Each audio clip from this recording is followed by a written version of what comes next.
C'est nous, je pense, qui avons plus apporté à l'équipe féminine du Japon que l'équipe japonaise à l'équipe de France. Mais bon, ça fait partie des échanges, ça, c'est naturel. Les deux équipes sont donc montées en parallèle. Et c'est vrai que dès 84, les Japonaises étaient toujours sur les podiums mondiaux, quoi. Elles ont tout de suite acquis une maturité, une expérience suffisante pour être toujours des adversaires difficiles. Les hommes ont vite passé leur technique et leur tactique aux équipes féminines. Et je pense que le côté combattant, malgré une mentalité très, très en dedans pour la japonaise, leur combativité est très importante. Et puis après, elles ont bénéficié de 2-3 grandes championnes qui ont vraiment monté chez elles la notoriété du judo féminin. Et bon, l'apothéose, ça a été avec Tamura, bien sûr, qui a fait une manga au Japon et qui est donc devenue une star qui aujourd'hui est 5 fois championne du monde. Donc, un petit bout de chou, 48 kilos, très vif, très dynamique, un judo exceptionnel. Et ça a permis au judo féminin japonais d'avoir une notoriété, mais elles avaient acquis une prestance sur la scène internationale bien avant.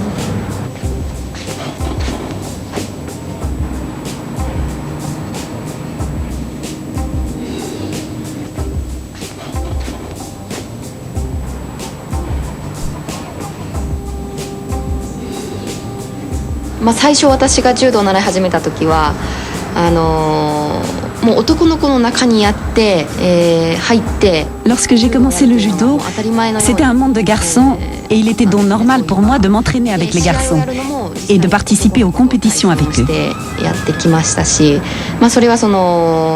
C'est seulement quand j'ai débuté sur la scène internationale que j'ai fait de la compétition avec les filles, par catégorie de poids. Mais jusqu'à ma 3e année de collège, j'avais alors 15 ans, c'était avec les garçons.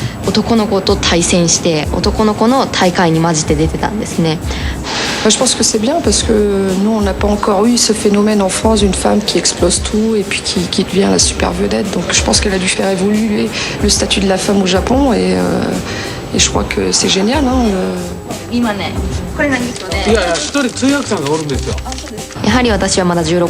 Je n'avais que 16 ans à cette époque et Cécile Novak était à l'apogée de sa carrière.